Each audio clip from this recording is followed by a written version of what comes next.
Thanks for joining us on our comic book coffee break. I'm Nick Gunning. Oh, you were just so prepared. Sorry. Yeah, I'm Eric Mickles. Eric, today I'm drinking Christopher Bean's Winter Wonderland blend with a little cream and sugar. I'm drinking this now because my wife hates it, and she was still asleep when I left today. So. Oh, okay. I gotta use it up. So I gotta use it up. It. You could. Do you cook coffee? You brew it. You brew it. So you could brew the coffee while she was asleep and not get in trouble. Right. Exactly. But wouldn't now your house smell like it, and she was gonna wake up and be like, well, I mean, "Where is he?" she'll drink it. It's just not her preference. So I figured, you know. Yeah. Well, the cat's away. Do you still say that? Yeah. I like how lots of people do. I like how you said that I would get in trouble, as if we're in like a '90s sitcom. You know, she's like, "What did you do?"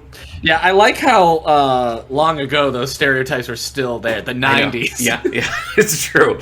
That's a good point. Deborah, I just wanted coffee. I'm getting pepped up by this coffee. Are you drinking anything to get you moving? I just drink water.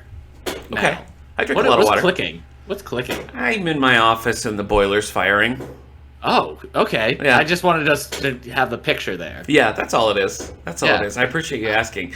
Well, this is our giant-size annual of Comic Book Coffee Break. It's been a minute, and now that we're in 2022, we thought we'd go back and recount some of our favorites 2021 from 2021. That's right. Yeah. That's right. You look at that. You didn't even miss a beat. It's been since April, and you knew right what I was going to say. I love it. The old chemistry. Nothing's better than looking back on really the past 2 years. I think so. Yeah. How can you not reminisce? Honestly, how can you not reminisce about 2021? Get enough of it. I can't get enough of it, if I'm being perfectly honest with you. Yeah. Before we do that, have you read anything recently that's of note?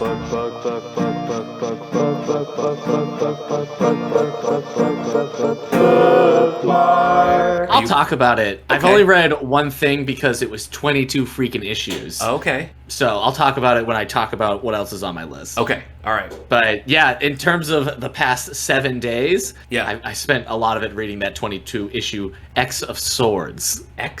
Oh yeah, you've not been having a fan. 10 of Swords. Any of this new X-Men stuff is like not been your jam. We'll talk about it. Sorry. No, you're right. I have not been. So maybe just an early warning. I'm gonna talk about the new X-Men stuff, and I haven't been a fan. Okay. So all right, thank you. But I mean, unless we talk about the new Spider-Man movie as well, I should be okay. Generally. Okay. I should be not making any enemies. All right. Okay. Wait, all right. Do you have Spider-Man on your list? JK. All right. Okay. Simmons. He's back and better than ever? Question mark. Yeah, I know. All right, let's talk. I think even he said that he wished he still had hair. Yeah, that'd be better. I mean, they could just give him a wig or something. But yeah, I'd take it. Yeah. All right. So I mean, I've read a few things recently. I've been enjoying this Star Wars mangas. I don't know if you read any of these, but I read Lost Stars and Leia a while back. Mm-hmm. But Rebels is coming out now, and I just finished the second volume of that, and I'm digging it. I'm having a good time. All right. So that's been pretty good. I haven't read any of the Star Wars mangas. Okay. You like the book Lost Stars. I like Lost Stars, but I never picked it up. Yeah, I never picked up the manga. I mean, if you already know the story, I don't know how much it would work for you, though. No. I read the Leia book and still liked the Leia manga, so who knows? Yeah, but Leia's like your favorite character. She is. Thanks for noticing. That's great. Hey, do you want to talk at all about Immortal Hulk? Because we've been reading that together. Immortal Hulk is on my list. Jeez, everything I'm going to say. No, it's not on my list. Okay.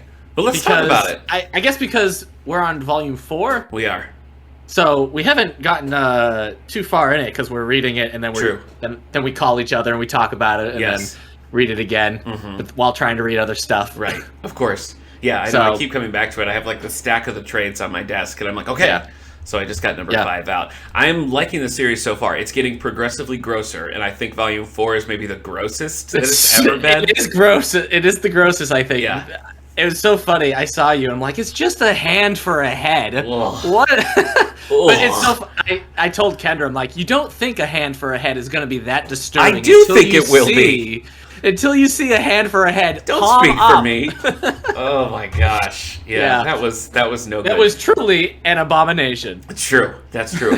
I mean, the whole series is trippy and a little dark and it's much more horror, I feel like, than... He's going for body horror as much as Marvel / Hulk will let him go. Yeah. It's working for him. Yeah, so. The Hulk transformation is always more goopy than it has been in the past. For For sure. It's like, it's usually just like, oh, he's getting bigger and greener. Yeah. Now it's like, oh, he's peeling away and he's slurping. It's like when an ice machine is only syrup. Exactly. Yep, he's like a soft shell crab half the time. So that's been rough. And, we were talking off mic just about how it seems like in the last several years, every Hulk run has been like, well, we got 12 issues. Let's cancel it and start again. Yeah. So, it's all been set up. Yeah. It's like, here's the new status quo, and then chopping block. And then it's gone. New status quo, chopping block. That being said, I have kind of enjoyed... Like, when we decided to do Immortal Hulk, I went and, like, really seriously caught up on a bunch of stuff.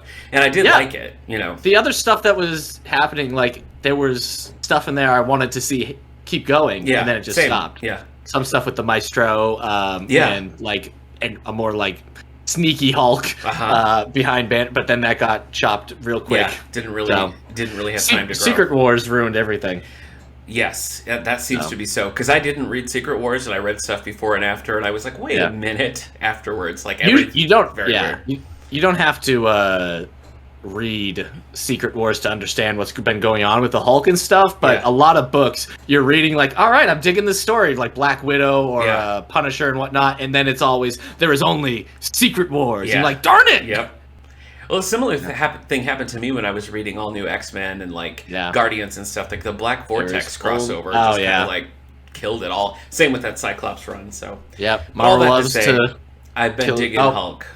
Yeah, but it's nice. It ended at 50 issues, and we're only on volume 4, or we just finished volume 4. But 50 issues seems to be like a long running series these days. Yeah. So, like, I remember getting into, like, Deadpool, and it having, like, 69 issues, and that was, like, the end. It's like, Nick. Is it? Well, because it's Deadpool. Is that not on purpose? Oh, and Deadpool would be very happy. Yeah, you're right. But, like, that was... I remember that getting canceled. It was like, I got canceled so young. Yeah. And now if a series gets to 50, it's like, whoa, how'd they do that? I mean, DC is going strong. I mean, not strong, but they have long runs. Like I've been reading through Nightwing and stuff, and that's in the 80s. And their Rebirth Flash is at like 119. Yes. Good job. Speaking of crossovers that killed things, I was reading really quickly Flash and Aquaman because my library has all the Flash and Aquaman. So I was like, I'm just gonna do it. Like timelines be damned. I'm just gonna like read all these. And then I got to this point where it was like next Heroes in Crisis, and so I stopped. And then, like, I just didn't read it, and finally forced myself to read Heroes in Crisis, and I'm like, what? Why? Why did I do that? What was that even More about? Like Readers in Crisis. Honestly, all the talking heads and, like, the weird Tom King doing therapy for superheroes. Yeah. I mean, you said Tom King would just journal. For sure. Well, I think you said it best when you said he shouldn't do anything in continuity, and I think that's absolutely true. Yeah, I mean, sometimes, like, his Batman run would... like get my attention at times, but like all his other stuff has just been like, oh wait, this counts. His Vision run, I was like, why is this in continuity? I feel the same way. Something showed up and I was like, oh, because I kind of didn't realize ahead of time that it was. So that was a bit of a twist, but that's pretty much my reading list. Oh, you know what I read that it's not on my list, but I really liked? It's called Bubble. It's by Jordan Morris. Based on a podcast, a narrative podcast, and it's about these people who live in little like habitats on an alien world, and they have an app that you can use when like an alien creature gets into the bubble. So it's like, I don't know. I just thought it was clever and fun, and I'm ready for volume 2. So, all right. Oh, it's an ongoing. I thought it was a standalone. It sure seems like there's going to be a volume 2. I guess I don't know that for a fact. Now you're making me question it, but I didn't know. That's all right. I hadn't heard of it until you were sharing me panels of those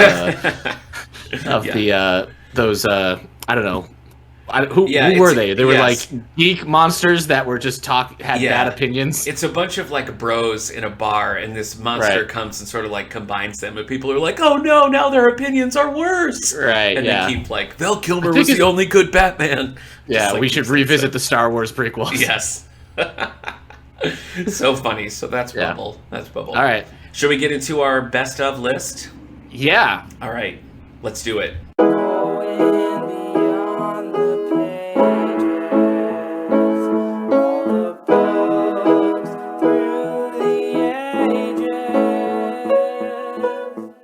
What do you got?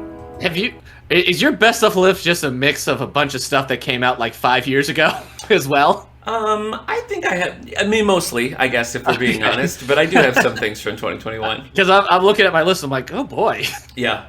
Yeah, I could start. Okay. Because I didn't realize, looking at my Goodreads to see that I read it this year or in 2021 is Lucifer, which I remember that. Blew my mind that it was the beginning of 2021. I remember it feels so long ago. Because it was when we were still doing weekly episodes. So I remember like every week you get a new Lucifer. So I read the 4 volumes of Lucifer on, I think it was on Hoopla. I think that's how I got it. But now it's on the DC app. Oh, okay. So I made all that fuss about trying to find a way to read Lucifer and Hellblazer, and now DC's just like, here it is. Wait, you have the DC app, Eric? How did that? Hey, Nick. Yeah. Thanks for the DC app. Yes! Nick got me the DC Infinite Universe. Did I say all the right words? I think you did, yeah. Okay, DC Infinite Universe. I think DC Universe Infinite? Good question. I think they added the Infinite because of the online DC Universe game. I think that's why it's trying to distinguish. Imagine having full control of your brand and not being able to brand. Yeah. Yeah, they're like halfway into DC Universe being like, wait, there's already a game called that? Crap! HBO Now, HBO Talk, HBO Max, HBO Wackadoo. HBO? Does that work? Get HBO. It's pronounced hubbo. Yeah. But anyway, yes. Lucifer. Yes, Lucifer. It started. I think it started in the '90s, but I could be wrong.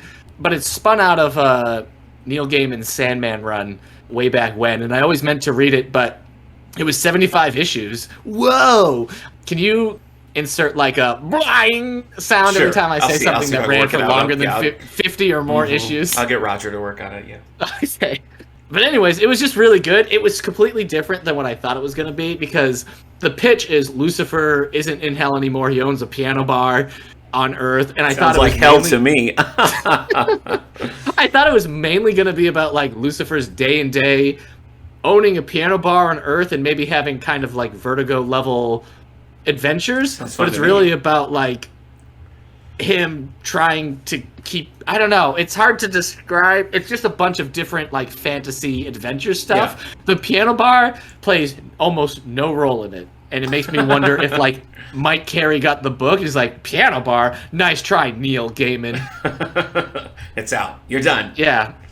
So that did not stick, but it was dark. It gave me some weird dreams at times. Oh, okay. It definitely left me like, I mean, I guess if you're just reading about the character Lucifer having adventures in hell and heaven and all that stuff, you're gonna have some dark stuff. But it definitely like put me in a weird place while reading it. But it was also very good. Yeah. Okay. So, I mean, don't read if you can't handle images of hell. Mm-hmm. Mm-hmm. So that seems like it'd be crucial to it. Yeah. Yeah. I remember the first volume of Sandman I ever read. I think it's volume 4. I might have to, but it's where it's where Morpheus goes to hell to confront Lucifer. It's where this series spun out of, the whole idea. Okay. And I would have been like 16, maybe younger. I think I was 16, but like picking it up for the first time and reading it and just seeing like that version of hell, I like had to put it down and go for a walk. And, like, I was just not prepared because like I had read about Sandman, or like they had talked about Sandman on this TV specials about comics. I'm like, I'll check it out, and just picked up that version because maybe it was the only version my library had, the only volume. Yeah. And I was just not mentally prepared. Yeah, I mean, it definitely sounds intense. I think that would have.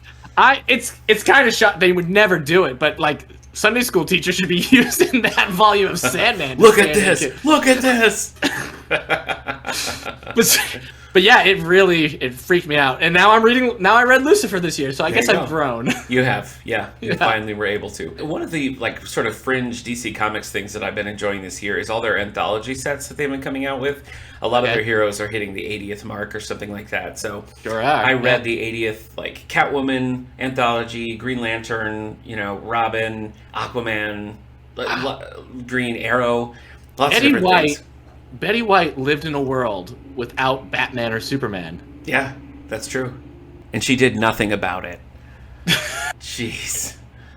Anyway, there was a Pride Month one that was really good, but the one that I liked the best was called DC Festival of Heroes, and it was focusing on Asian characters. And Gene Luen Yang introduced this new character called the Monkey Prince in one of them, and that was kind of like the the marquee of this anthology. And I really liked that, and it was just kind of a brief little like, here's the Monkey Prince. And it's supposed to lead to an ongoing series in 2022. So I haven't seen anything about that yet, but I'm excited about it because I feel like Gene Luen Yang, I mean, he's always been great, but I've just really enjoyed his recent output quite a bit. Yeah. So that cracked my list, a DC Festival of Heroes. Nice. Yeah. I haven't seen that one. Yeah, it's pretty good. I've seen the hardcover 80s stuff. Yeah. I think I only read one, like it was the 80th anniversary issue of Batman. Okay. So, which was already, like, they released it as, like, a hardcover. As its own thing. Yeah, I think they did the same thing with Action Comics and Superman. Yeah. So, that's pretty cool. I miss your heater. It feels like we lost a third member. Yeah, that click. I liked that click. It was it was like we were doing beat poetry, Yeah. And I miss it now. Yeah. What else you got? I read Hellblazer. I read a lot of Hellblazer. Jeez. Yeah. Is there something you need to talk about? That's just a lot of Demons and Darkness. So I started it I started in 2020 when I found out my local library had a bunch of the trades. Okay. And I was kind of like second guessing it because some of the earlier stuff I read, I was like, I see it, but it's not clicking with me. Okay. But I decided to just go in. And I started basically at the Garth Ennis run, and I just couldn't put it down. I read a whole bunch, and then they ran out of physical stuff. It's all on Hoopla now, and now it's on the DC Infinite app. So I need to go back, but I read like 7 or 8 of the volumes. There's 300 issues, so take a hike, Immortal Hulk. Yeah, right? 50, forget it. Yeah, but I read quite a bit of Hellblazer, and it's a bunch of different writers that I ran into while doing it. So Garth Ennis was doing it. Paul Jenkins was kind of disappointing because I tend to like Paul Jenkins comics a little bit more than others. But the one that, oh boy, I can't remember. I hate him normally. Brian Azzarello. I usually hate his stuff in general. Like, I hate his Joker. Oh, I remember, Yeah, I hate a lot of his Batman stuff, but he actually won me over with his Hellblazer stuff. Really? I think it's because the artist was so good. Oh, yeah. And I know I saw some people not liking the art because he tends to draw Constantine smirking a lot, but I just really liked it. He had like shadow. Right. Yeah, it had this it had like kind of a cartoonish look at times, but it had a good style for it all. It worked for that run, and I missed it when it was gone. So if you read it's not the same artist of 100 Bullets, but it reminded me of that art style. Okay, yeah, I remember you digging that as well. So, speaking of I need to go back. That you don't normally like, I read a Brian Michael Bendis book that I loved called Batman Universe. Well, joke's on you. Yeah? I guess I'm a regular Joker. Are you? You're the Joker because the joke's... So I'm the Joker because the joke's on you. Hold on. So, riddle me this, Nick. No. I think you switched. I'm a man of 2 faces. No, you're... And you're just a man of one clay face. All right. See, I've given you poison ivy. The mask is the mask. Sometimes the mask can be the mask for others. Anyway, sometimes it's a Red Hood. Batman. I also like this comic. You like Batman Universe? Yes. I hoped you would. We did it for a. It's also on my list. Quick. Oh, it is cool. Okay. Yeah. We did it for a quick Batman Day episode of How's Things, and I just sort of stumbled across it, and it was like this Batman book that was originally coming out in like Walmart, and those weird Walmart exclusive comics that they were doing. Oh, yeah. Oh, I know. And it just kind of got buried and lost, and I discovered this just on the app. I was looking for something that was just kind of like a contained Batman story that I hadn't read. And I was like, Batman Universe by Bendis and Nick Darrington is the artist. I just thought it was great. Like, it was quippy, and it was fun without being over the top, as it's pretty easy to do with some of Bendis' writing. I thought a lot of the art choices were really cool. There was some cool perspectives where you were only seeing Batman's hands or like just seeing the tools and stuff. It was just some stuff that I feel like I haven't really seen in comics before.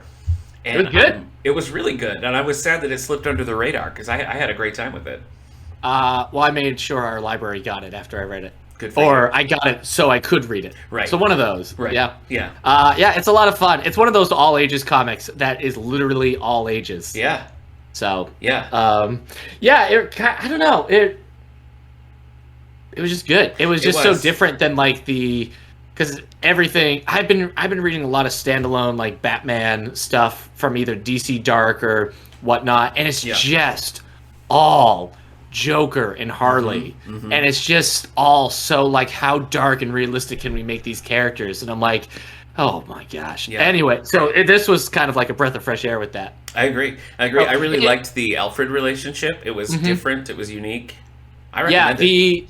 The art style made me think that if he was still alive, that Darwin Cook would have worked on it. It had like a Darwin Cook vibe. Yeah. It basically the New Frontier kind of vibe. Yeah. Or Darwin Cook's Catwoman. Right? Yeah. Also. But I don't know, why can't Bendis limit his word count like this all the time? I know. Yeah. Just like a word balloon that says, okay, I got to get down there. Well, no, like I got to get down there because I need to. Let me start over. No, I know what you mean. It had kind of a 80s vibe too. It kind of reminded me of some of the stuff they do in the 80s where like you're going to Thanagar. Yeah. You're running into, but it's very like quick. It's just kind of a tour of the weirdness of the DC universe. Yeah. Yeah. So, yeah. Well, I'm going to finish my DC list here with the last one on here, and that's Superman Man of Tomorrow, Hero of Metropolis. This is by Robert Venditti and Paul Pelletier. This is one of the digital exclusives that the app is doing. There's several of these. There's a Superman, there's a Wonder Woman, Flash, Aquaman, and so on. The Wonder Woman I didn't really care for. Agent of Peace, it's called. That's kind of a team-up book, and it's just, I don't know, I don't like it. The Aquaman was like, fine. But the thing that stood out to me about this Superman book is that a couple of them, maybe the stories will span maybe 2 issues, but most of them are pretty standalone. It feels very much like a Silver Age approach to Superman, not shying away from the fact that he's like good and a symbol of hope and things without being cheesy or corny. And that's just not a Superman we've gotten in a while. So I really like the simplicity of it, and it felt very much like the Superman that I wanted. So that was one that I was like checking the app, being like, when is the next of these coming out? Funny. And it was eventually released in a trade under this title, Man of Tomorrow, Hero of Metropolis. Marvel Unlimited does the digital first things as well. Or digital only, exclusives, whatever. Yeah. I don't read them, even the X-Men stuff. Yeah. But there is one called It's Jeff that I read with my wife. Yeah. It's shark. Cute. Yeah. Like, it's a land shark. It's just cute. Yeah. So that's why I read it with her. And because Marvel's thing is that you start up and you scroll your way down, like it's like one long panel. Right. I guess they're trying to do what other webtoons do and stuff, but like, I don't know. Yeah. If the X-Men stuff can't win me over, then I keep looking at it like thinking, I should start that, but then I just never do. The only things I've read, I read the holiday one this past Christmas, and I read they're supposedly launching a Moon Girl and Devil Dinosaur run that way. The Marvel stuff is confusing of who it's for, because if it's for like Marvel people who are just reading Marvel comics in general, and you probably already have Marvel Unlimited. Yeah. So you're already reading the stuff. Yeah. And so if it's to win new people over, I don't know if that would do it, because who would care? Right. And it's not. And if it's not continuity based, then I'm not going to read it. Yeah. So then, I mean, I guess it's just nice, but it also just kind of clutters it up. Yeah, I agree. So. Well, I don't know. I mean, it's not like they're really doing niche characters either. Yeah. Or like trying to have a companion to something that's going on. I mean, they did start a little Shang-Chi one when Shang-Chi started the movie. But like, I don't really, I agree with you. I don't really get the point of what they're going for there. I guess I'm too old. I guess you are. Yeah.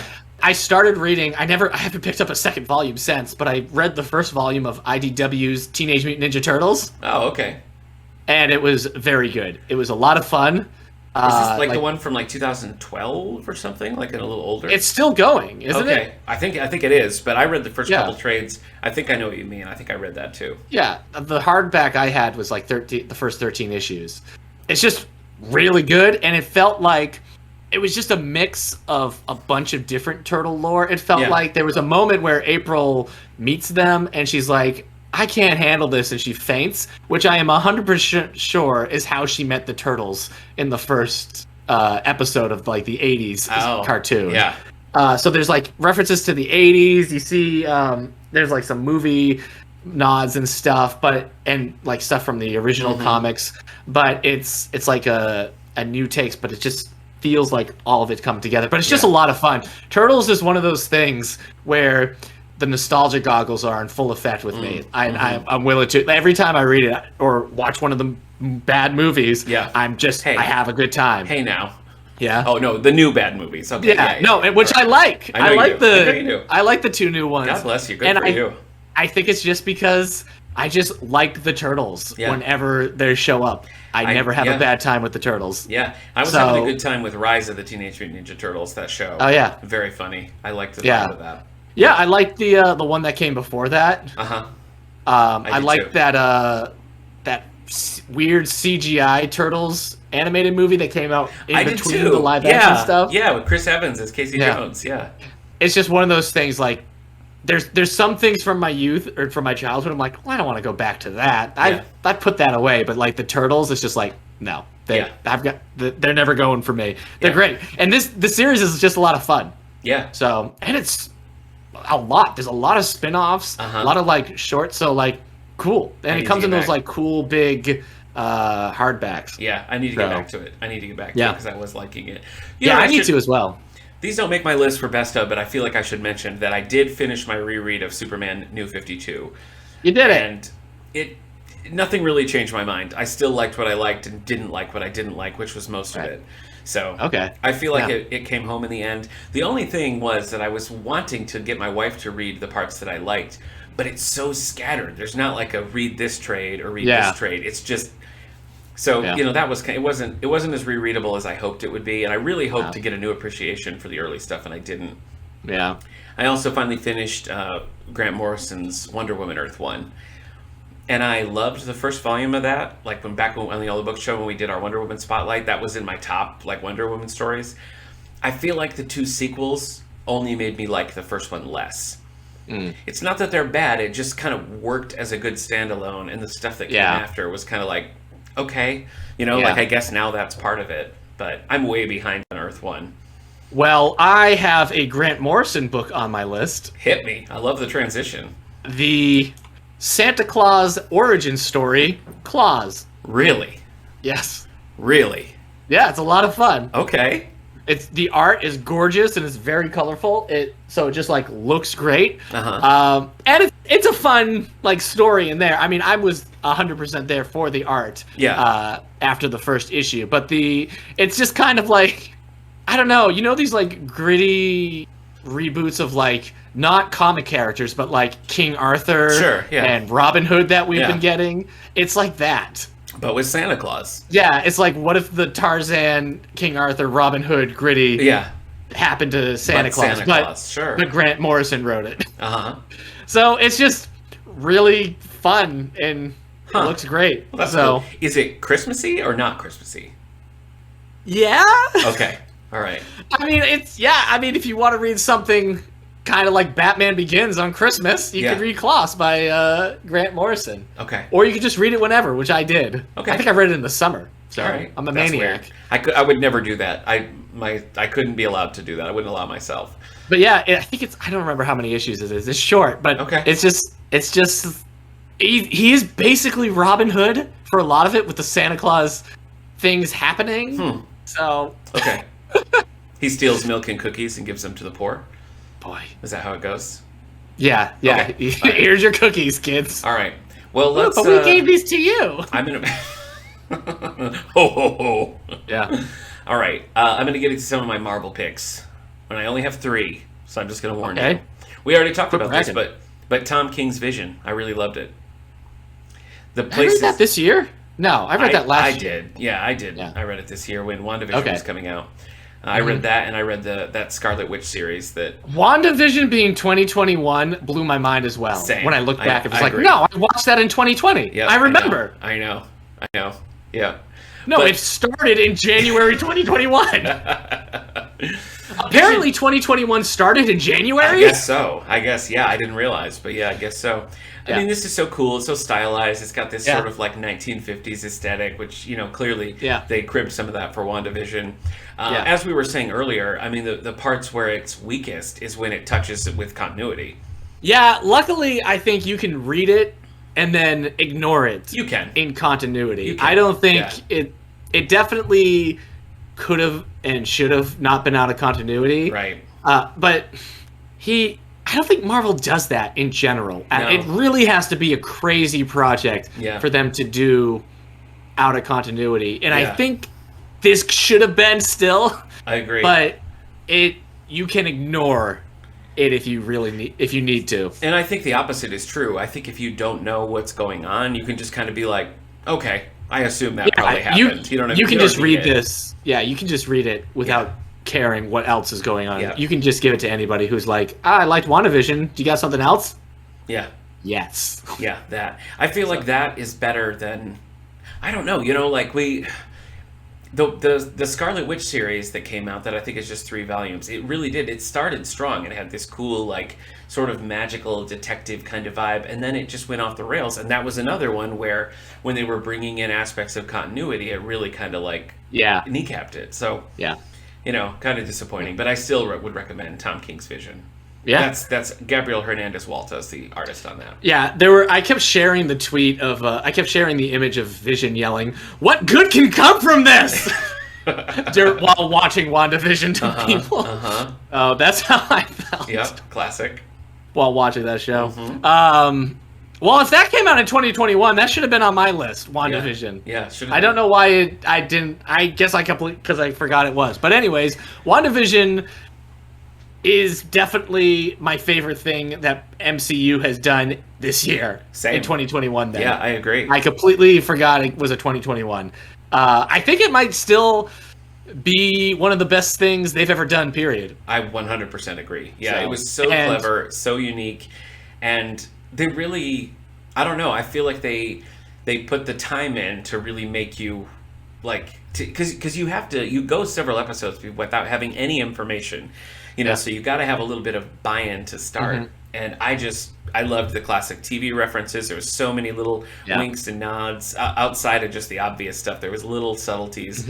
I loved every other MCU show that came after, I feel like, has felt less because of WandaVision. Yeah, I agree.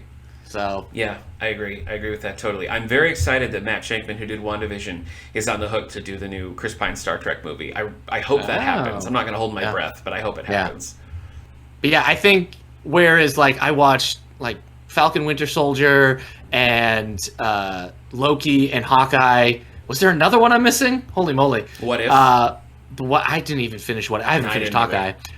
They've all felt like you still could have done it in a 2-hour movie, and it would have been better. I 100% feel that about Hawkeye. But I feel like WandaVision, like, it was like, oh, we're a show? Well, then let's be a show. Something we can only do in a show. Yep. And I agree. It was great.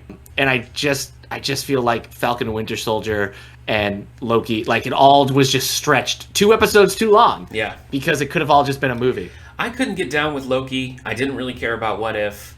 And I think I just wanted something different from Falcon and the Winter Soldier. I liked it at first, but Falcon and Winter Soldier had so many moving parts. It felt so messy. It did. I think what you really wanted was just, what I wanted anyway, was their chemistry. That scene in Civil War where they're in the car together and he's just like, I hate you. I wanted a whole show of that, and you're right, it was just like so many different angles being worked. Yeah, you have Zemo, you have the Flag Smashers. Someone's trying to open a soup restaurant, as I recall. You have both of their characters having different things going on. Yeah. You have John Walker. You also have Isaiah Bradley, right? We're getting Isaiah Bradley. You have Batroc. Yeah. You have the whole people recovering from the snap thing. It's it was just so unfocused. And don't maybe forget if it was Julia Louis-Dreyfus. We have Julia Louis-Dreyfus also. So if it was a movie, like, those moving parts you might have like taken a little less time with some of those. I don't know. The movies tend to be able to put in more stuff without making it feel crowded, but the show, it's weird that the show didn't. Yeah, it had the opposite problem. I know. Anyway, so WandaVision, I guess, should be on my list. Okay. Well, Daredevil Noir. This one kind of surprised me. Because the only of the noir line that I'd read before was X-Men, and I hated it. Like, I didn't think it was a good noir, and I didn't think it was a good representation of the X-Men. Daredevil lends itself to the noir setting, and I just felt like it was just right. Like, I would have read more of that. I thought it was really cool. I thought it served the characters well, and I also feel like it really worked as a good piece of, like, old school detective style. So I really liked it. if you want to read more Daredevil Noir, can I suggest some Daredevil? Yeah. That's what I mean. Like, I know it's kind of an easy one there. Yeah. But, yeah, that's Alex Irvine and Tom Coker. And I just thought that was super good. I didn't expect to like it and ended up really liking it. Yeah, I guess I wouldn't know what run to suggest if you're looking for that. I mean, Frank Miller gets detective-y, but yeah, I guess none of the runs are just straight up like I thought that was super detective stories. Yeah. I read Jason Aaron's Thor. Oh, okay. So I had read the first 2 volumes of Jason Aaron's Thor before and hated it. Mm-hmm. And then I decided to try again, and I loved it. So did you reread the first 2 volumes? Yeah. You did? Okay. Yeah, I did. I changed my reviews on good, but yeah, I really liked it this time. I don't know if I was just not in the right mood at all, but this time I was 100% in. And basically that's also when Jane Foster becomes Thor. Okay. And so I read all of the Jane Foster Thor stuff and finished that. And it really is where it ends, but apparently Jason Aaron keeps writing Thor. Oh. So I need to keep going with that. But like that's really where you could just end. Okay. Your Thor the run. 2 volumes of Goddess of Thunder. No, it's volumes. Yeah, it's like he writes Thor Odin's son for a while, and then he stops being Thor, and then it's Jane Foster for like 2 volumes, and then she has like a 5-volume run after. Wow. Okay. So yeah, it goes on for a while. So it's fun. The Jane Foster stuff kind of dips in the middle, but it also kind of nails the landing. Okay. So yeah, I think it's great. And if you're excited for like Thor: Love and Thunder coming out in theaters, then that's what you should read. Yeah, that's where you should go. Speaking of theaters, I think Christian Bale is playing the God Killer that he introduced in that Yeah. series. So they're combining basically all the That's fun. like the God Killer was something that like Thor it did kind of like a Thorverse stuff, because with time travel you have a very young Thor, like still during the Viking ages. You have modern Thor, and then you have like this elderly Thor who is basically Odin. Okay. Like they time travel together and fight the God Killer. Yeah. And so it's basically, the Spider-Verse. Yeah. But with Thor. Crazy. Yeah. Well, that sounds fun. Yeah. Here's something I had a change of heart on, and it may surprise you, Eric, but the film Black Widow. I saw Black Widow in theaters, and I was kind of like, why? Why are we doing this? Why are we doing this? Like it's so way past the fact. It doesn't really change the narrative or anything. And then I watched it a second time and had just sort of like put that all aside. And I ended up really liking it. And I think that's more because of Florence Pugh. I just love the way she plays that character. I love when she shows up in Hawkeye. And I ended up like walking away thinking like, you know what? That was really good. And I feel like in future cycles, if you're watching through the movies and you just put it where it's supposed to go, I think it'll play pretty well. So, Black Widow. All right. You're still not a fan. One of the nicest things I could say about Black Widow is I liked it more than Eternals. I haven't seen Eternals. Well, maybe you'll love Eternals. Maybe. Now, if that movie had been called The Turtles, and it was about the Teenage Mutant Ninja Turtles throughout history, I would have watched that. Yeah. On the topic of Black Widow, one of the other ones that cracks my list here, the last should of my I watch Marvel Turtles picks. 3? I think you should. Sorry. Yeah, should I watch Turtles 3? Turtles in Time, yeah. Absolutely. Where they go back to... Because I was just thinking, like, the idea of, like, somebody being like, what does it mean, this radical? And I'm like, wait, does that happen in Turtles 3? Do it. Go find it. Go find it. I really like Kelly Thompson's Black Widow run. Okay. It's Kelly Thompson and Elena Casagrande. I just really like what they're doing with it. Leading up to the movie, I read a lot of the Black Widow series, like Mark Waid and some of the other stuff, and I just could not find one that I could get into. Some of them look great. I mean, there's that 3-volume series. I can't even remember who writes it now. Maybe that is the Mark Waid stuff. But it looks super cool. Not cool. But I feel like this Kelly Thompson run is getting the character right and using her correctly. And so that's one that I'm like anticipating the new issues coming out, which has been a while since I've been like that. So Black Widow. Okay. I haven't read any of that stuff. The last one I read, I can't even remember like who wrote it. It was like 2005, I think this series had come out. And the art was like really gorgeous, but I haven't read a series since then. I kept meaning to read the one that happened right before Secret Wars. The like her tightly woven thread. Yeah, okay, yeah. That kind of stuff. Yeah, I did read that. But I just haven't picked up on it. You had a specific Black Widow run. I read Matthew Rosenberg's Punisher run. Oh, okay. It's Punisher going after Zemo. Oh, interesting. So it's fun. Like Punisher's not. It's not great to use the Punisher with Marvel villains because it really neuters him and makes him very ineffective because none of them can die. Right. Sure. And even if he does kill them, they're going to come back, so it's not very effective. So like he can't kill the Kingpin. Sure. He can't kill Zemo. But at the same time, it's fun because you can write the villains as actually being like nervous because the Punisher does kill. That's cool. So, if like I don't know, if one of Zemo's henchmen is just like, oh crap, the Punisher's showing up. So the answer that Matthew Rosenberg does is just have Zemo's Hydra goons becoming cannon fodder for the Punisher. And so they're freaking out that the Punisher's showing up because he can just mow them down while freaking out. But like the Thunderbolts show up, and at one point he slaps Johnny Blaze into becoming the Ghost Rider to help him, which is fun. It has some good art. It's a fun ride with the Punisher. That's fun. It's a fun Punisher without being too gruesome. The Punisher. Yeah, a Punisher. I love it. Yeah, thank you. Trademark. Love that. Trademark. Oh my god. Comic I book gotta coffee write that break. down. Write it down. No, I'm stealing it. Write it down. No, you can't. No, it's on audio. Punisher. I've got a downer one. Are you ready for a downer one? Love that. I don't mean to bring you down from Punisher, but this is a downer of a graphic novel. That I gotta mention. Are you prepared? Yeah. They Called Us Enemy by George Takei with Justin Eisinger, Stephen Scott, and Harmony Becker. So this deals with George Takei's childhood growing up in Japanese internment in America around World War II. And I mean, I learned a lot about that period of history, about what the experience was like for Japanese Americans interned during that time.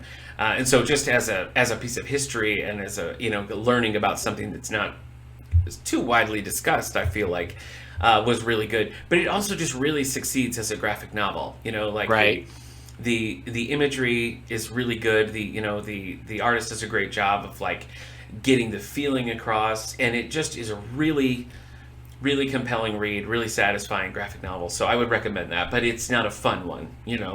It has moments of like lightness, but it's so hard to I don't know, to just kind of accept that that's reality.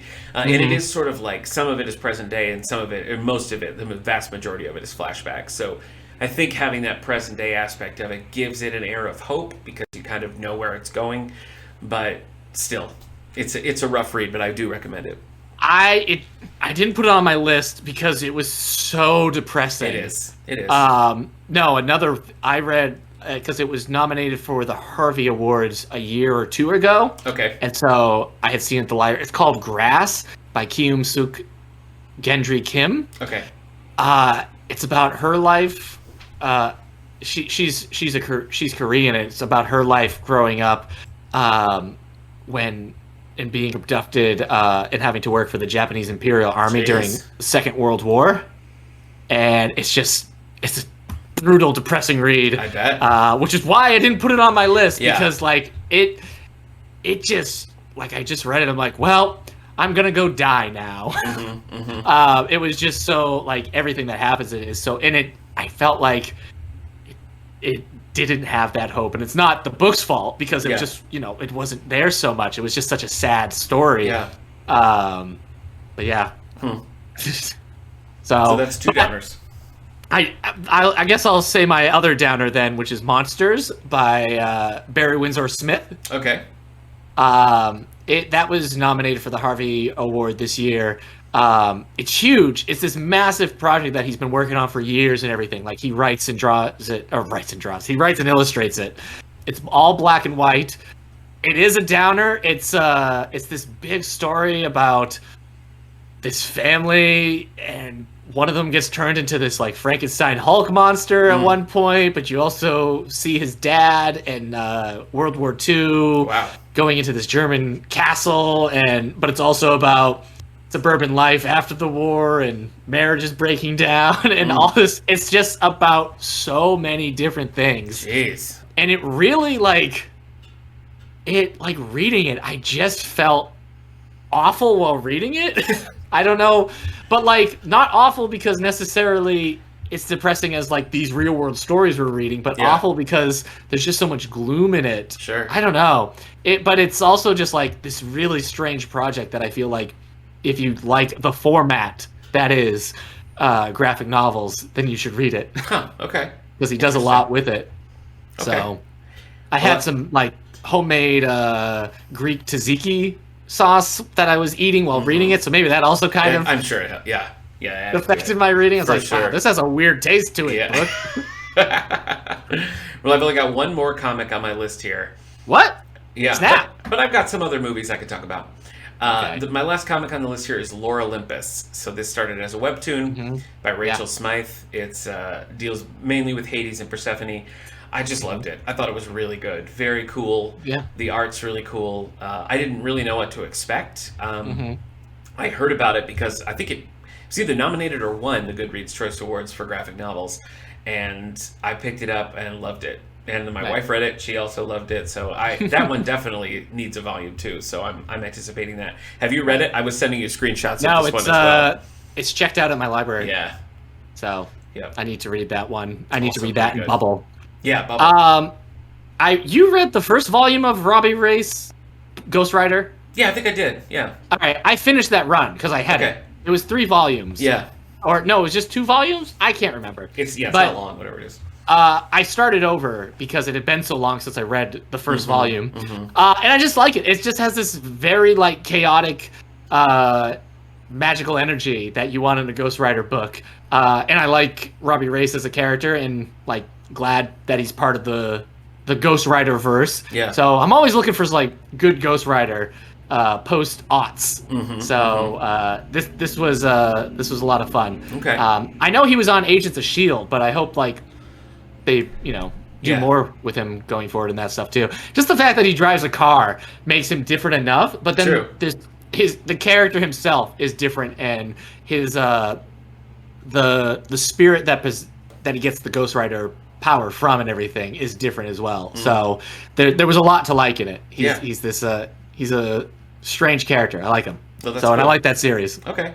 Well, one of the movies on my list here, and I didn't know we were going to be in contention about this, but is Spider-Man No Way Home. I really loved it. You were not a fan? So my MCU movie ranking would be Shang Chi at number 1. Okay. Venom: Let There Be Carnage at number 2, even though it's not MCU. Okay. Then it would be Spider-Man, Black Widow, Eternals. Okay. But I feel like the MCU's year wasn't great in general, movie-wise. I feel like Black Widow and Eternals just did not do it for me. Sure. Spider-Man, like, I have a fine time at these MCU Spider-Man movies, but because I don't, like, love them, people think I hate them. Yeah. And it's, like, not the case. I just don't love this version of Spider-Man for the most part. I like a lot of the choices Tom Holland makes, but I'm right with you on I don't like how beholden he was to Iron Man and then how beholden he was to Mysterio. Or Fury. Right. Yeah. He just can't really stand on his own. And when we were talking about this before, and you said, like, this movie ended with you being interested in the Tom Holland Spider-Man. Yeah. I totally get that. I totally get that. I felt the same thing. But I guess spoilers for Spider-Man.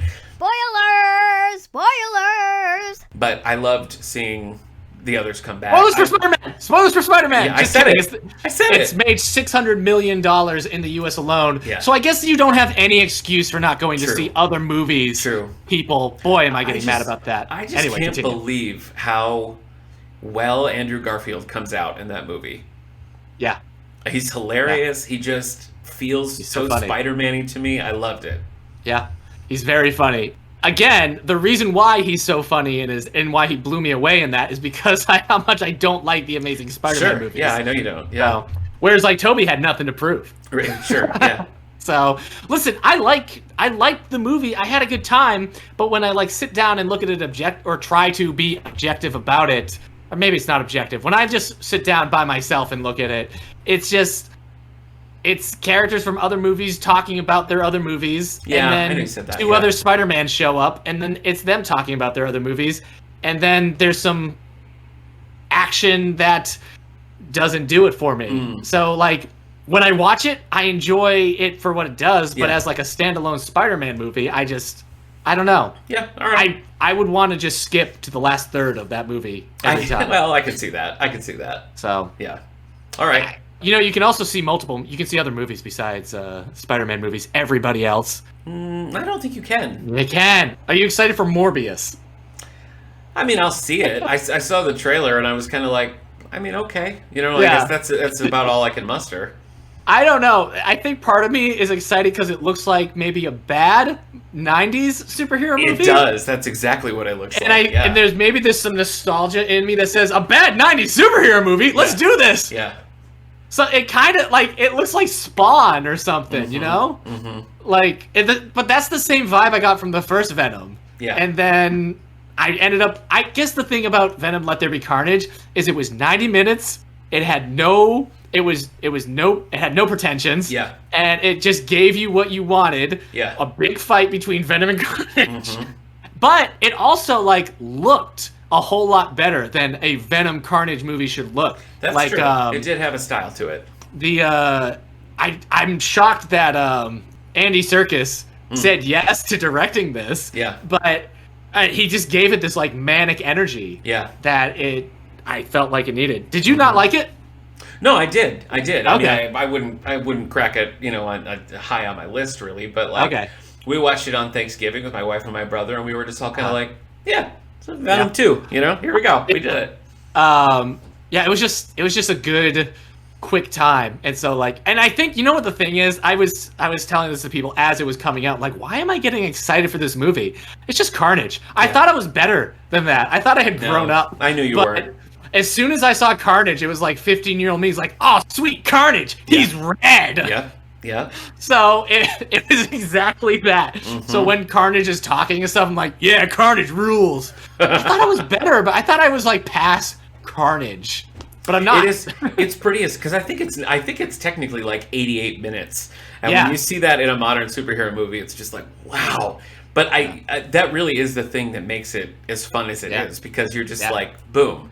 You're exactly right. They don't try to go deeper with it. They don't try to say something. They're just Venom, Carnage. What else do you want? Yeah. 88 minutes later, goodbye. Is Shang Chi on your list? I like Shang Chi quite a bit. I didn't put it on the list, but I did really enjoy it. That was my favorite MCU movie. Yeah, it was good. It was a lot of fun.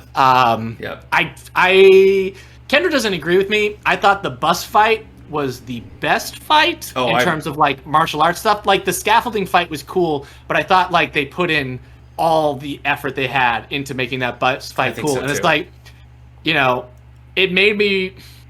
The thing about the bus fight and Shang-Chi's action was that it made me just want to go watch more martial arts films. Yeah. Rated R martial arts films, which I guess is good, but also Shang-Chi went into a direction I was not expecting, and I ended up liking it because of that. So even though it became less of a hand-to-hand martial arts film, what it became later was also something I was into. I agree. I don't really have any complaints about Shang-Chi. I thought it was really good. Just cool and fun. So it was a good time. Kendra just texted me and said she didn't disagree, but I think she thought the scaffolding fight was also really cool. Wow, so, what a nosy Nelly. I know. Jeez. But yeah, that was a cool time. I'm looking forward to more Shang-Chi. Yeah, same. So, agreed. The last visual thing on my list is Superman and Lois. And in our last regular episode, we were reviewing the pilot. Did you watch any more of it? I watched the first 2 episodes, and then I fell off it, and I don't know why. Anything that's an hour these days, I just don't do it. No, I tend to agree with you.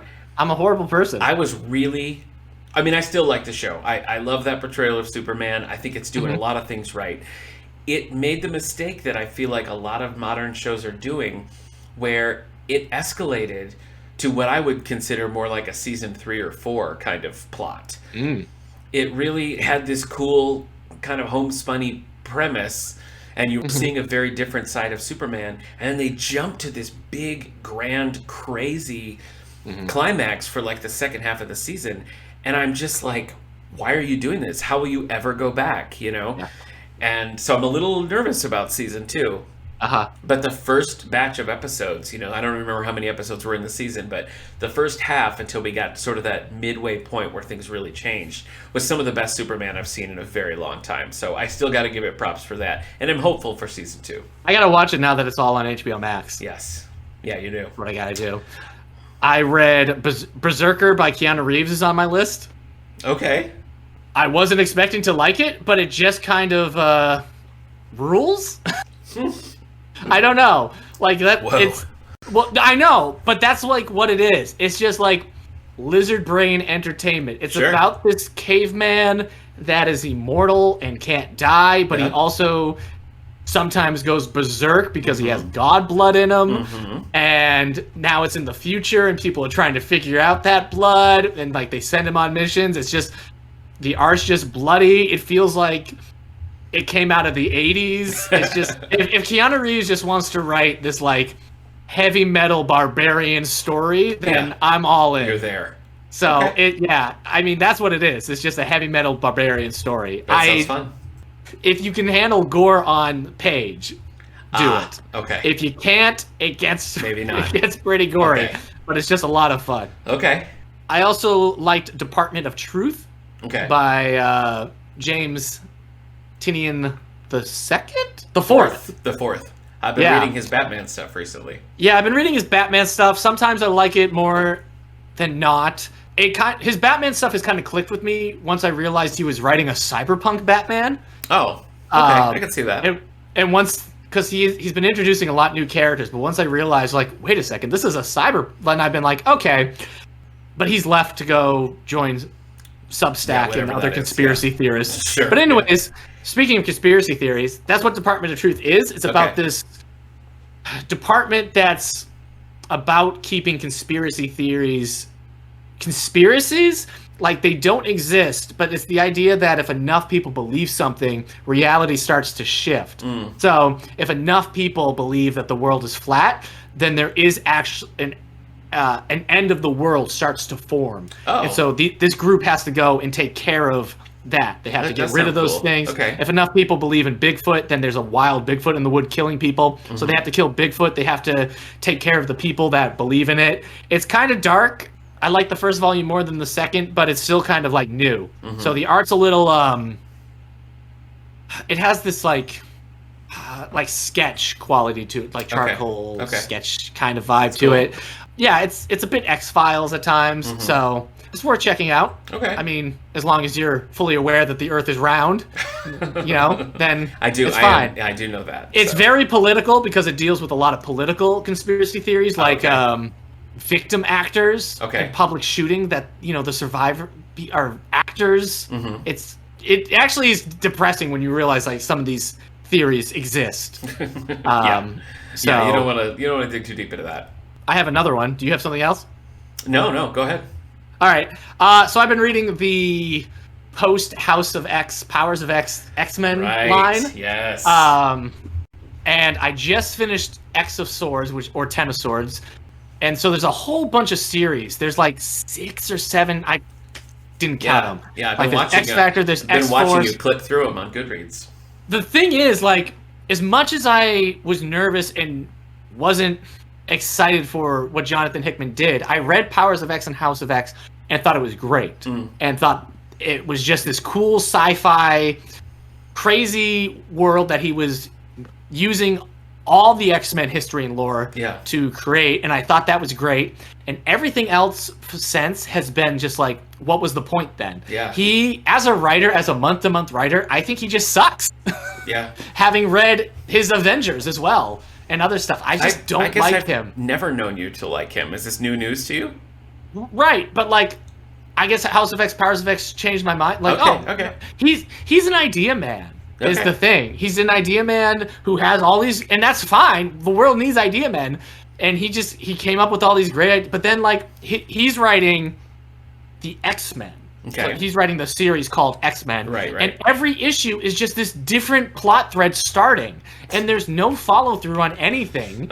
And there's no follow through on the stuff that came from the first book. And then you have like X-Force doing this thing where it's like this. They're taking care of threats to Krakoa. Like, nothing is really happening in that. You have New Mutants, which is also pretty aimless. It's just a lot of books doing nothing. And I don't understand what's going on with other... I don't understand why everybody, like, loves these... Like, there's character moments. Like, that's what it is. Every book has fun character moments, but in terms of like anything happening beyond a character saying something funny or saying I got this with his claws extended, there's just not much to a lot of them. Marauders is good. That's a fun series where Kitty Pryde is like has a boat and is helping mutants who can't get to Krakoa.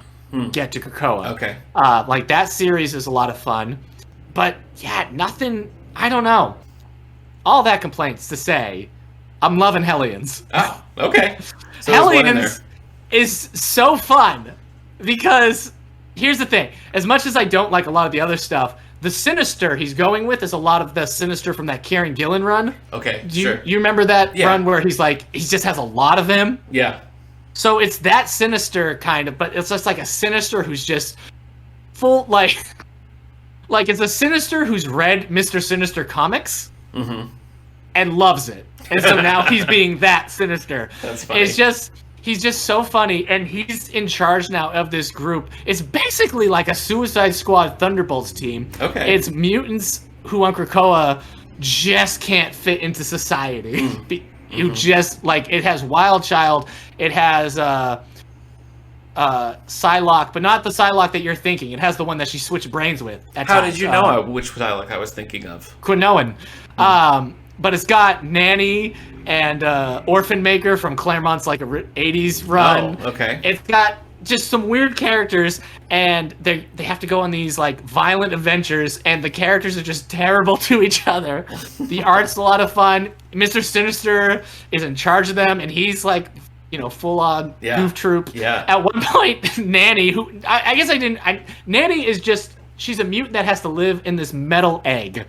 So she has eyes and a little mouth speaker, but she's just this little egg person. And at one point she threatens Sinister. She's like, just so you know, I'm watching you. And if you do anything to hurt my poor Orphan Maker, I'm going to kill you. And she walks away. And Sinister's like, well, I didn't love that. And he's always like, at the first time he sees her, he's like, holy crap, were you there all this time, you little demon egg? So can you just read Hellions, or do you need to read everything else? That's the thing. All this stuff, it's tough. Yeah. And then Sword of X takes over everything. But the thing is, everything else became, during X of Swords, it was just like, this is a new issue of X of Swords, not this is what X-Force is doing. This is what new. But during Hellions, they had their own 2-issue mission, and it was just Hellions. That's fun. And Mr. Sinister had been forced to go on it. Oh my gosh. So, I don't know. Of course, because I love it so much, it's probably destined to die an early death. But it's definitely like my favorite thing to come out of this stuff. So, I still have kind of hope for House and Powers of X or like this new X-Men stuff, because with Hickman leaving, because it seems like other writers want to do like have stuff they can do, and Hickman, it seems like he just has ideas, and then so maybe like once he's gone, people will take those crazy ideas he's come up with and do other stuff. But yeah, I'm one of the people who isn't loving it, but if I could have Hellions for the rest of my life, you'd sign up for that. I have a good time. Yeah, I've been going back and reading like the Essential X-Men. I'm in number 4 now. I'm currently reading the Brood Saga. Brood Saga, baby! Which is fun. And I also picked up where I left off with Astonishing X-Men. And I didn't like. There was a Warren Ellis's. It was Ghost Box that I just read. That was just kind of like whatever about it. It had cool moments, but it didn't really do it for me. That series never has focus again. So like other writers come in and do others. Like it's not like the other stuff is necessarily bad, but it never like it was a flagship title when Whedon was writing it. And it never became a flagship title again. Oh, that's a bummer because I did really like those early volumes. Yeah, but yeah. Brood Saga, that's good stuff. Yeah. Volume 4, a lot of good stuff in that. Yeah. What else happened in Volume 4? I don't know, because I'm only in the Brood Saga right now. Let me grab my Essential. Boy. I remember really loving Volume 4, though. Yeah, it's a good time. It's a good time so Brood far. Saga's early on in that volume, how right? it starts. It's what kicks it off. Yeah. All right, I dug that one. Okay. Yeah, is that... Let me double-check. Department... Yeah, those are my favorite comics that I read this year. Sick. Actually, I did read some newer stuff, didn't I? Department of Truth, You're so Punisher, Aliens, Berserker. I'm doing all right. You are. Ooh, stop judging me. You are. Should we look at some of the awards? Sure. Nic and Eric present the awards.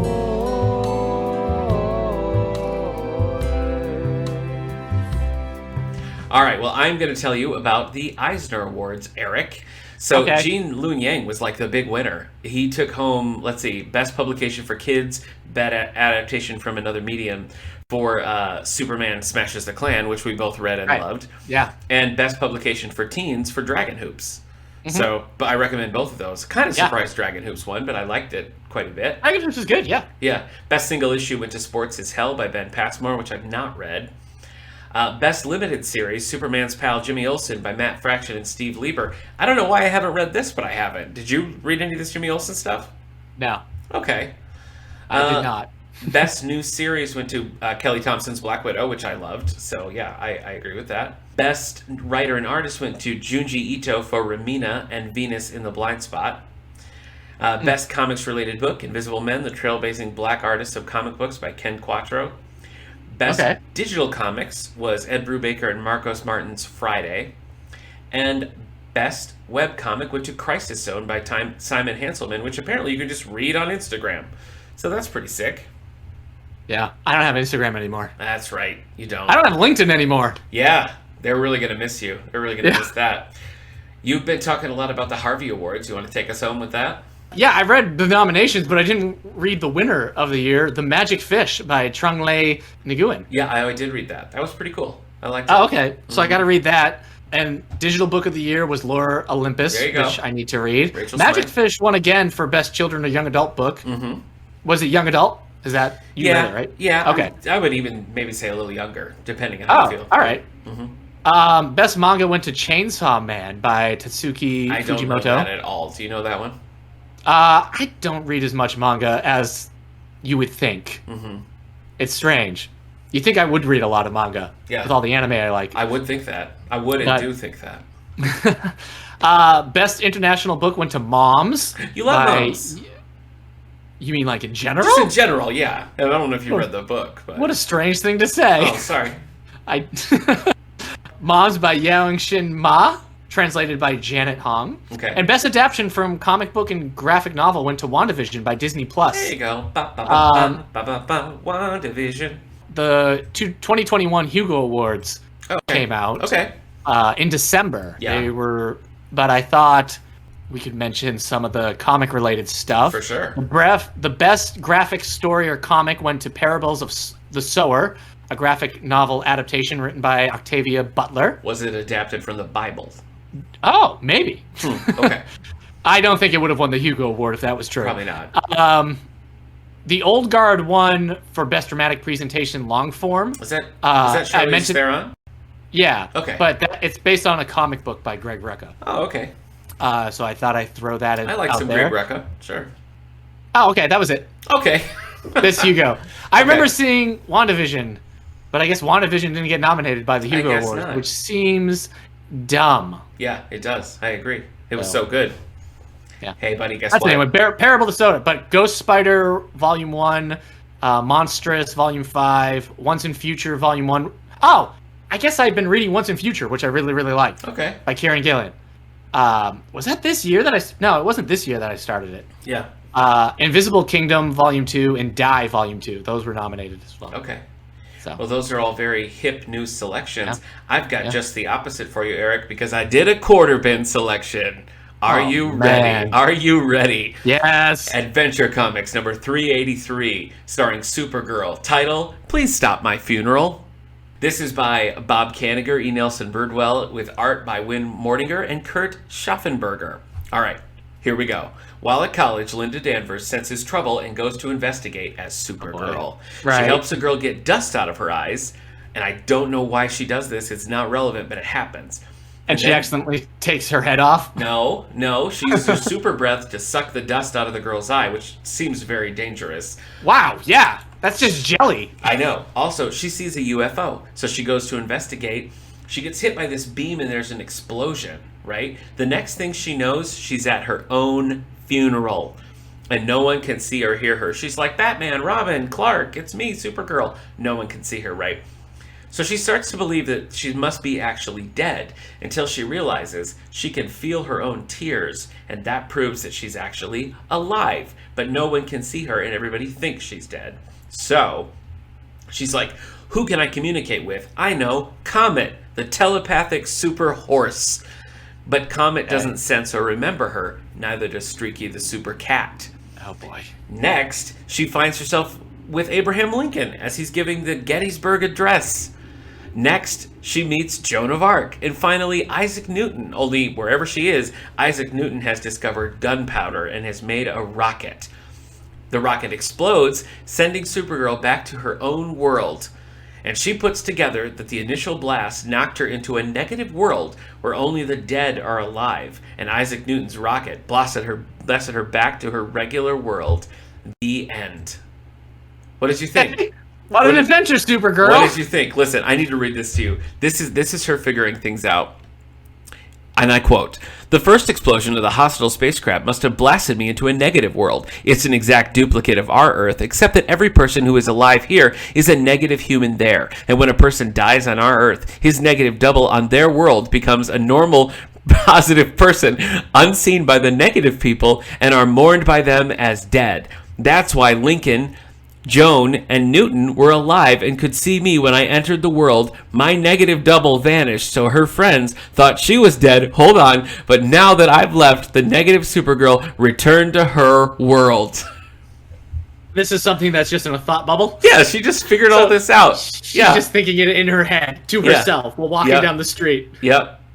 And then a news copter pulls up, and there's Clark Kent. "Hi, Supergirl, anything exciting happening?" "No, Clark, nothing unusual. The splashdown was perfect, but I do have a story to tell him later of a negative Clark mourning for a living, positive Supergirl." It's a Silver Age, baby. You know? So the other Supergirl's dead. No, it's like they changed places. Okay. Like the positive, the negative, it makes no sense. It makes no sense. Because if that's true, then it would have been instantaneous. So, like, how did everybody gather for a funeral when it happened seconds before? And how do they have, like, a body? I don't get it. Okay. It's crazy. Thanks for that quarter bin, Nick. You're welcome. You are welcome, my friend. You're welcome. And as a child, you're like, wow, why don't they teach about this in school? Yeah, I'm like, yeah, I bet that would happen. It was a different time. I probably read that first in like 1989, something like that. Wow. Holy cow. It's a very dramatic cover. I remember like finding this. This has been one of my favorites because it's just everybody. It's like Batman and Robin carrying a coffin, you know, and everybody's sitting and she's like, "No, I'm not dead." Pretty legendary stuff. Yeah. And with that, we come to a close. The end. Do you feel as though we've comic book coffee broken? Yeah. Okay. Yeah. All right. That sounded like the German translation of the show. Yeah, that's what it's called overseas. Yeah. Welcome to Coffee Bracken, Coffee Bracken. Yeah. Yeah. You got it. You got it in one. No, I did not. Okay. Yeah. All right. Okay. We never could end this thing. No, we couldn't. That's because it was always your job to end it. Oh, right. Well, thanks for listening to Comic Book Coffee Break, our big, annual, giant-sized coffee break coffee book. Coffee broken. Yeah, perfect. Okay. All right, you know what? It's been great. Let's Read some cut of it. our suggestions. Yeah. If you haven't, read them. If you have, send Nick a tweet. There I'm you not go. on Twitter anymore. I don't exist on the internet I'll as far pass as it. like. If you got a message for Eric, you send it Yeah. to me. You can send it to Twitter at All the Book Show, Yeah. and I'll tell Eric what you think. Okay? Yeah. You keep listening to How's Things with Nick Gunning Thanks, and buddy. his stellar work there. Yeah. My favorite comic book run of this year was probably me finding my father's family on Ancestry. That's true. That's a big development. Yeah. So, see you later. You really dropped that bombshell. You can also catch Eric every week on 90s Music Got Me Like. Oh my gosh, that's right. I do have one thing. I Yeah. do 90s Music's Got Me Like. The only podcast that you had to continue because you're married to the co-host. I'm married to the co-host. You can't. Yeah, There's he's nothing you can contractually do about obligated. it. Yeah. Okay. If I split from that, it just would make an awkward sit down. It'd be a couch. weird time sitting down with your homemade food. Okay, well, maybe we'll see you again next year. Who knows? Who knows what we'll read? Bye, everybody. You gotta say goodbye again. Okay, goodbye. Sorry, I'm just so new to this because I'm the negative energy Eric. I know. And the positive is now in my Yeah, universe, right. Mhm. but he's wearing a hat, Oh. so I can't wear a hat because Okay. we'll be having the same space. Sure. And the hat will create a continuum. Sure. And if you ever question it, just cry a little bit. And if you feel the tears, you'll know. Yeah. You'll know. Yeah. Comic book coffee break.